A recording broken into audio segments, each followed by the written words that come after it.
Kalau dirasa sudah tinggal 1 gelas, lalu kita pun bisa mengangkat rebusan. Bismillahirrahmanirrahim. Assalamualaikum warahmatullahi wabarakatuh. Pada kesempatan kali ini, saya ingin membagikan bagaimana cara kita membuat herbal alami dengan menggunakan daun sembung. Inilah penampakan daun sembung. Daunnya berwarna kehijau-hijauan. Daun ini banyak sekali manfaatnya untuk kesehatan kita. Caranya adalah dengan kita cukup mengambil pucuknya yang seperti ini ya. Jangan banyak-banyak, 2 pucuk seperti ini pun cukup ya. Kalau nggak ada pucuknya, daunnya pun bisa.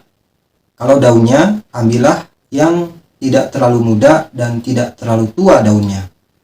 Lalu selanjutnya kita siapkan atau kita ambil kunir atau kunyit. Jangan banyak-banyak ya, segini pun cukup. Jadi bahan-bahannya itu adalah 3 macam, yaitu daun sembung, kunir atau kunyit, lalu juga garam dapur. Garam dapurnya itu secelimit saja, jangan banyak-banyak. Segini pun cukup. Dan garam dapur ini dipakainya nanti setelah daun sembung dan kunirnya ini kita rebus. Oke, bagaimana cara membuatnya?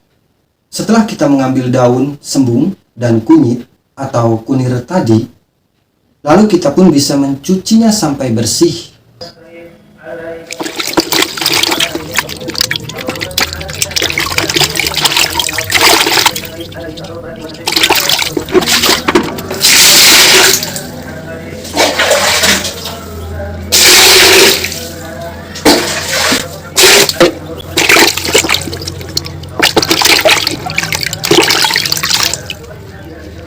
Jadi yang pertama harus kita lakukan adalah kita mengupas kunir ini ya.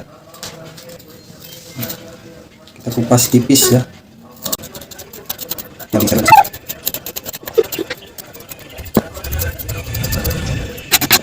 Lalu setelah itu kita bisa memotong-motong kecil ya.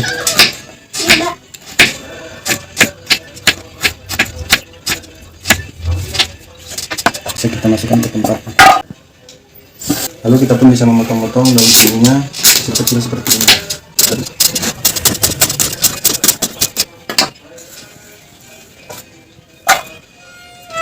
Seperti ini. Lalu selanjutnya siapkan gelas sebesar ini ya, tidak terlalu besar juga tidak terlalu kecil ya.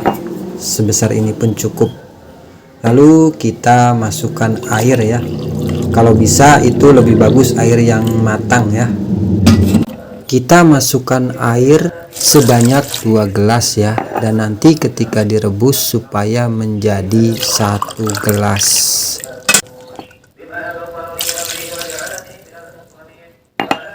Lalu selanjutnya kita pun bisa merebusnya. Biarkan airnya sampai benar-benar mendidih dan tinggal 1 gelas ya.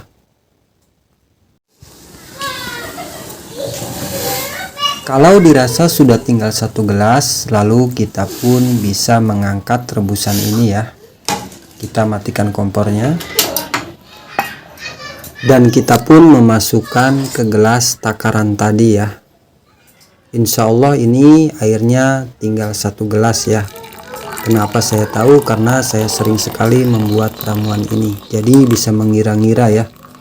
Tinggal 1 gelas itu sebanyak apa gitu ya ketika direbus gitu.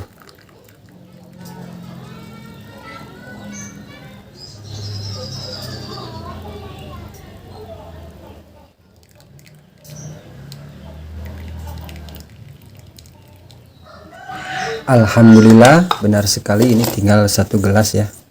Langkah selanjutnya adalah kita memberinya garam dapur secelimit saja ya, sebanyak ini kita masukkan ya. Lalu kita pun bisa mengaduk-aduknya dengan sendok ya, biar larut. Dan ini bisa kita meminumnya selagi hangat, terutama bagi orang yang sedang demam menggigil ya. Insya Allah biasanya akan langsung berkeringat. Dan kalau saya memang suka sekali meminum ramuan ini ketika hangat-hangat ya. Lalu selanjutnya setelah herbal atau ramuan ini sudah dingin atau hangat-hangat kuku ya, lalu kita bisa meminumnya. Cuman bagi yang kita itu lagi demam, menggigil gitu ya, ini sangat disarankan diminum ketika hangat-hangat kuku ya, supaya badan kita langsung berkeringat. Kalau saya sih lebih menyukai meminum ramuan ini itu ketika hangat-hangat kuku ya. Bismillahirrahmanirrahim. Rasanya memang agak-agak pahit ya, tapi tidak terlalu begitu pahit gitu. Ini sangat ampuh sekali untuk menyembuhkan demam. Biasanya badan kita yang sedang menggigil ya, ini biasanya akan langsung berkeringat. Jadi ini bisa kita minum selagi hangat-hangat kuku. Karena malaria, tipes, dan sejenisnya. Juga sangat mujarab sekali untuk kita yang sedang diare atau mencret. Ini juga dapat menyembuhkan gangguan lambung ya, seperti mah, asam lambung, dan sejenisnya. Juga bisa kita minum bagi kita yang mungkin nafsu makannya itu kurang bagus. Karena setelah minum ini, biasanya kalau cocok, beberapa kali kita minum saja, nanti bawaannya itu lapar terus. Dan juga sangat baik dan bagus sekali untuk kita yang sedang mengalami mulut kita itu terasa pahit ya. Ini biasanya orang yang sedang sakit atau baru saja sembuh dari sakit. Biasanya mau makan apa-apa pun rasanya pahit gitu. Dengan minum ini biasanya sekali saja pun mulut kita ketika makan itu akan menjadi normal kembali. Tidak merasa pahit. Dan untuk menyembuhkan demam atau tipes atau diare atau mah, gangguan lambung, ini bisa kita minum di malam hari ketika kita hendak tidur ya. Semisal 30 menit sebelum tidur. Dan bisa kita minum juga di pagi hari sesudah makan. Ingat, jangan minum ini terutama di pagi hari ketika perut kita itu dalam keadaan kosong, belum makan apa-apa. Jadi kalau pagi minumlah setelah kita makan ya. Kalau di malam hari kan pasti kita sebelum-sebelumnya pasti ada makan gitu ya.